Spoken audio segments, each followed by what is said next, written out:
বন্ধুরা, আজকে আপনাদেরকে আরেকটা ভিডিও দেখাচ্ছি।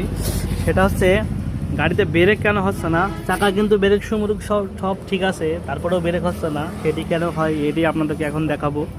তো সম্পূর্ণ ভিডিওটা দেখতে থাকুন বন্ধুরা। চাকাটা খুলে নেওয়ার পরে দেখতেছি এই চাকা দিয়ে মোবিল আসছে, বুঝেছেন। আর এই মোবিল আসার কারণেই কিন্তু চাকায় ব্রেক হচ্ছে না। তো এই মোবিলটা কেন আসছে সেটাও আপনাদেরকে দেখাবো, আর কীভাবে ঠিক করবেন সেটাও কিন্তু আপনাদেরকে এখন দেখাবো। তো সবাই সম্পূর্ণ ভিডিওটি দেখবেন। তো বন্ধুরা, এই তেলটা আসার কারণ হচ্ছে এই অয়েল সেলটা কেটে গেছে, ঠিক আছে। অয়েল সেলটা এই জায়গায় থাকে। তো এটি অলরেডি 4 বার লাগানো হয়েছে, তারপরে কিন্তু টেকছে না। তার কারণ হচ্ছে এই জায়গায় কিছু ক্রিটিক্যাল কাজ করা লাগবে, এই কারণে কিন্তু এটি টেকছে না। তো দেখুন আমরা এটি কীভাবে সেটিং করি যাতে করে আর না কাটে আর তেল না বেরিয়ে যায়, সেটাই আপনাদেরকে দেখাবো। এটা অরিজিনাল অয়েল সেল, যেটা গাড়ির সাথে থাকে। নিচে কর ক্যামেরা, অন করেছি। ক্যামেরা নিচে কর। এই যে নতুন যে অয়েল সেল, তো এখানে দেখুন কি একটি ক্রিটিক্যাল কাজ করে দিই। এর ভিতরে যে স্প্রিংটা থাকে, এই যে ভিতরে স্প্রিংটা, তো এটারই কাজ করা লাগবে। তো এটি কিন্তু খুলে নেওয়া যায় এভাবে।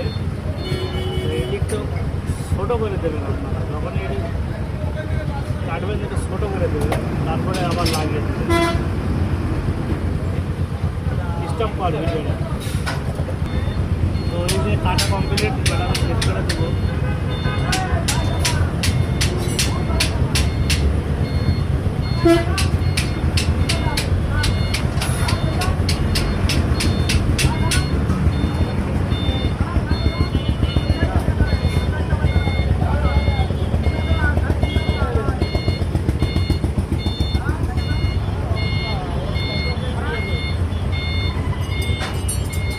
তারপরে কিন্তু লাগাবো।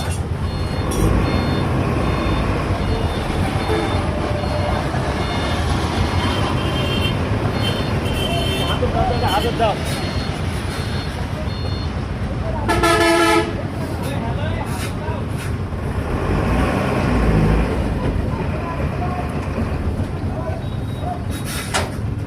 তাড়াতাড়ি নিয়ে এসো।